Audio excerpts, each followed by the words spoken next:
Did you know 90% of serotonin, your feel-good hormone, is produced in your gut health? So if we're consuming foods that are inflaming us or affecting our gut health, this will affect our mood, our mental health, and our digestion. Isn't that crazy? So for years, I've struggled with digestive health, and I feel like I finally now have it under wraps. It's taken a decade of learning. And one of the things that has really helped me is what's called the 5R approach, or sometimes called the 4R approach, taught by functional medicine doctors. Doctors like Dr. Viva Ram and Dr. Mark Hyman have really been guiding us to sealing and healing our gut so that our digestive issues go away. Miraculously, you'll see other things clear up, like your better sleep, more energy, and less PMS when you learn how to heal your gut. So how do you heal your gut, and what does that mean exactly? So there's a term called dysbiosis when your gut microbiome are imbalanced. This leads to something called leaky gut syndrome.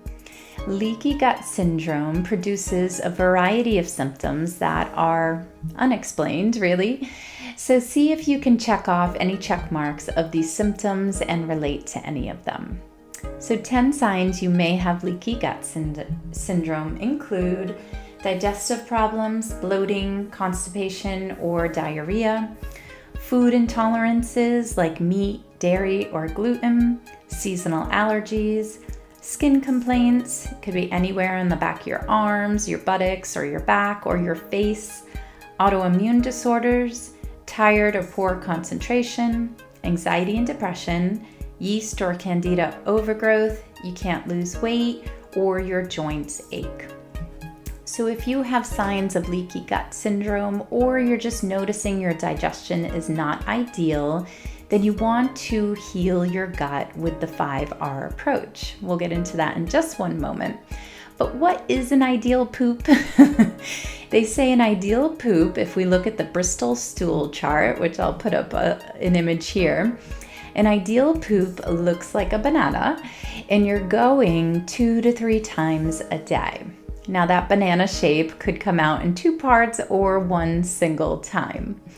But if it looks like any of the other areas, most likely you have poor health, poor digestion. So what is the 5R approach, or the 4R approach it used to be called? Number 1 is to remove inflammatory foods. I'm going to dive into this deeper, but just as a broad look. Number 2 is to replace. Number 3 is to renoculate. Number 4 is repair your gut. And number 5, which just has been added, is to reintroduce foods. So the first time I did this, I was struggling with a gluten intolerance. Every time I had gluten, it would really irritate my digestion. After healing my gut, I was able to eat bread again. But it doesn't mean I should be eating it every single day. So again, I experienced inflammation, and again, I removed gluten. So it took away the extreme pain and bloating I was experiencing when digesting gluten, but it didn't allow me to eat it 100% again. Dr. Will Cole, author of Fiber Fueled, says and suggests that we should be incorporating a little bit of gluten into our diet if we don't have the celiac gene. So that's something that you might want to explore after you seal and heal your gut, but that's going to be independent to everyone in their own healing journey. My goal is to help you reduce your symptoms and feel like yourself again.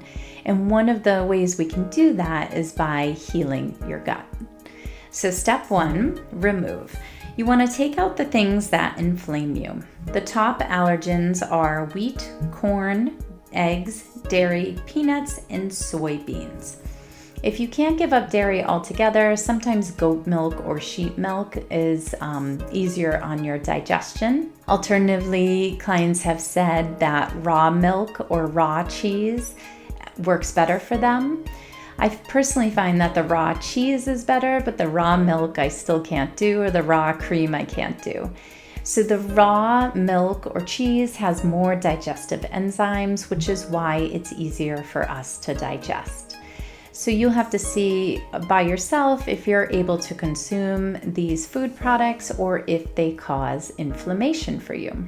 Additionally, you want to remove these allergens for 4 to 6 weeks. It may take up to a year if you're struggling with an autoimmune disorder, but the goal is to remove these foods for a short period of time while you're healing your gut. The 5th step is to reintroduce these foods if you choose to. So this is why waiting if you're breastfeeding is a good idea, because it's already a tumultuous time. But if you've already removed most of these foods from your diet, it might be an easy fix for you if you're already used to that lifestyle. Does that make sense? So let me know in the comment area below if you're dairy-free, gluten-free, or what diet you found works for your body. I'd be curious to know. So encourage whole foods, and ideally you're soaking your grains before you consume them. So Dr. Amanda Rose from Rebuild from Depression states that we need to soak our grains, which is very time consuming. Another reason to wait till you're done breastfeeding. So ideally you're soaking your quinoa, your rice, your grains, your nuts, your seeds. This removes phytic acid, which is drawing valuable minerals from our body. So if you have the time or make the time to soak your grains on Sunday and then cook them on Monday and keep them in the fridge, this is the best way to get your B vitamins and to help nourish your body naturally. All right, step number 2. So we remove the inflammatory foods. We're going to replace with bitters. So after 2 to 4 weeks on the elimination diet, add a good digestive enzyme that has protease, lipase, amylase, and pepsin. This is safe while pregnant and breastfeeding. I like Digest Gold from Enzyme Medica. Additionally, you could try adding in bitters to aid your digestion. So this can look like dandelion leaf, arugula, or maybe apple cider vinegar and a little bit of water before you eat. I'd be careful of HCl supplements that are extremely high. So make sure you look at the HCl supplement and what the quantity is inside of it before consuming it. But in the end, as you get older, you definitely want to be adding a HCl supplement before most meals or most heavy meals that you're eating that consume of meat or things that are hard to digest if you choose to add dairy back in. For example, I have a harder time digesting beef, so I will take a digestive enzyme and maybe an HCl as well to help process the beef when I eat it. The 3rd step is to re-inoculate or add in probiotic or fermented foods. Now, if you add the probiotic without the digestive enzymes, sometimes you get bloating and discomfort, so just keep that in mind. Take out the probiotic, add in the digestive enzymes, and then later, after a week or 2, add in the probiotic. So you're looking for a probiotic like Claire Probiotics, a high quality one, with 5 billion CFU in each dose and a good range of lactobacillus and bifidobacteria. You also want to think of adding fermented foods into your diet like miso, sauerkraut, and kimchi. And I would think of doing this at most meals. So if you're struggling with constipation, adding in these digestive enzymes, adding in the fermented foods can really support and aid your digestion. If you think about it, most cultures, except the United States, add in these fermented foods, right? Miso, sauerkraut that's not cooked, things like that, kimchi, with each meal, just a little bit of it, where Americans eat a bowl of yogurt. So if you want to add yogurt, just a little bit of yogurt on the side of your plate, skip the whole bowl of yogurt. It's too cold for digestion. So now we're adding in healthy probiotics again to heal your gut. Keep in mind, you also want to add probiotics after any round of antibiotics as well for 3 months after to prevent C. diff. which is really dangerous to your body. I write about it in articles below. Now, the fourth step is to repair your gut. Now, this is where we all go wrong when we're gluten-free or dairy-free or we're eliminating foods from our diet. We never heal and seal the gut. You need to add mucilaginous herbs, so herbs that soothe the gut lining. There's a gut lining from mouth to anus, and this connects with your enteric nervous system. So this is one way how healing your gut can heal your nervous system. So adding in herbs like aloe vera, turmeric, marshmallow root, DGL licorice, zinc, fish oil, L-glutamine, these herbs and supplements can seal and heal the gut. This is how you heal your digestion. This is how you heal autoimmune disease, IBS, maybe even Crohn's or celiac disease, pain and discomfort from celiac. This is how you heal your gut, is with these herbs. Make sure you read the blog post below to get more specifics into these botanicals. And then the fifth step is to potentially reintroduce these foods. So over the past decade, I've introduced wheat back into my diet, and it hasn't been so bad. I didn't get as much pain as I had 10 years ago. I've introduced dairy back into my diet, and occasionally it bothers me.